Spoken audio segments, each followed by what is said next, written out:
Baiklah, saya akan menjelaskan tentang ciri dinamika kelompok. Suatu kelompok dapat disebut sebagai kelompok sosial apabila memiliki ciri-ciri sebagai berikut, yaitu memiliki motif yang sama antara satu individu dengan individu lainnya yang dapat menyebabkan interaksi atau kerjasama sebagai pencapaian tujuan yang sama. Selanjutnya, ada akibat-akibat interaksi yang berlainan antara individu satu dengan individu yang lain. Akibat yang ditimbulkan tergantung rasa serta kecakapan individu yang terlambat. Kemudian, adanya pembentukan struktur atau organisasi kelompok dan penugasan yang jelas dan terdiri dari peran serta kedudukannya masing-masing. Selanjutnya, adanya peneguhan norma, pedoman tingkah laku anggota kelompok yang mengatur tingkah laku di setiap anggota kelompok untuk mencapai tujuan bersama. Lanjut, fungsi dinamika kelompok. Adapun fungsi dinamika kelompok diantaranya yaitu membentuk kerjasama yang saling menguntungkan dalam mengatasi persoalan hidup. Nah, selanjutnya memudahkan pekerjaan. Baiklah, saya akan menjelaskan yaitunya mengatasi pekerjaan yang membutuhkan pemecahan masalah dan mengurangi beban pekerjaan yang terlalu besar sehingga selesai lebih cepat, efektif, dan efisien. Salah satunya dengan membagi pekerjaan besar sesuai bagian kelompoknya masing-masing atau sesuai keahlian. Selanjutnya, menciptakan iklim demokratif dalam kehidupan masyarakat dengan memungkinkan setiap individu memberikan masukan, berinteraksi, dan memiliki peran yang sama dalam masyarakat. Biasanya bersifat lebih objektif, contohnya seperti partai politik, perhimpunan serikat kerja, dan lain-lain. Oke, selanjutnya kita masuk kepada unsur-unsur dinamika kelompok. Apa itu unsur-unsur dinamika kelompok? Yang pertama yaitu tujuan kelompok.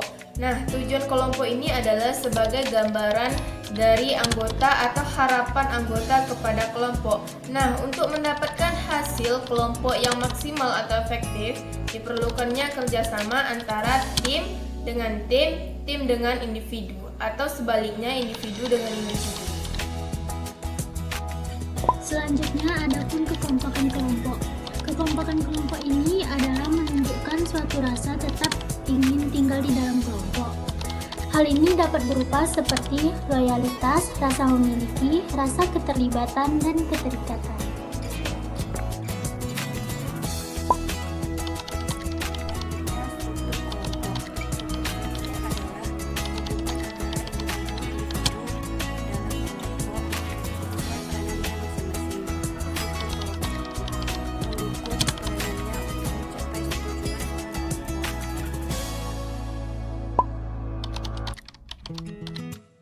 Yang keempat yaitu fungsi tugas kelompok.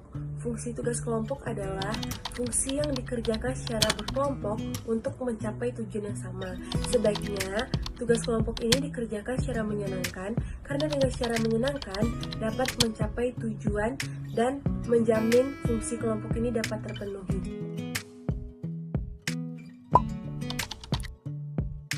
Pengembangan dan pemeliharaan kelompok. Mengembangkan dan membina kelompok dimaksudkan sebagai usaha mempertahankan kehidupan kelompok.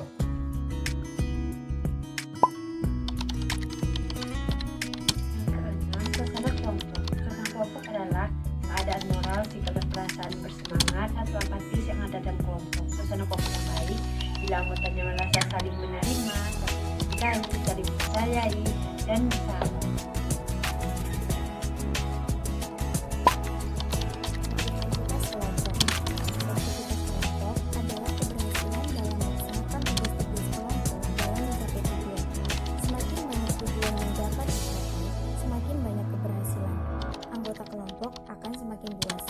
Bila anggota kelompok merasa puas, kelompok dan kedinamisan kelompok akan semakin kuat. Selanjutnya tekanan kelompok. Tekanan kelompok yang dimaksud adalah tekanan-tekanan di dalam kelompok yang dapat menimbulkan ketegangan. Dengan adanya ketegangan, maka akan timbul dorongan untuk mempertahankan tujuan kelompok. Tekanan kelompok yang cermat dan terukur akan mendinamiskan kelompok. Bila tidak, justru akan berakibat sebaliknya.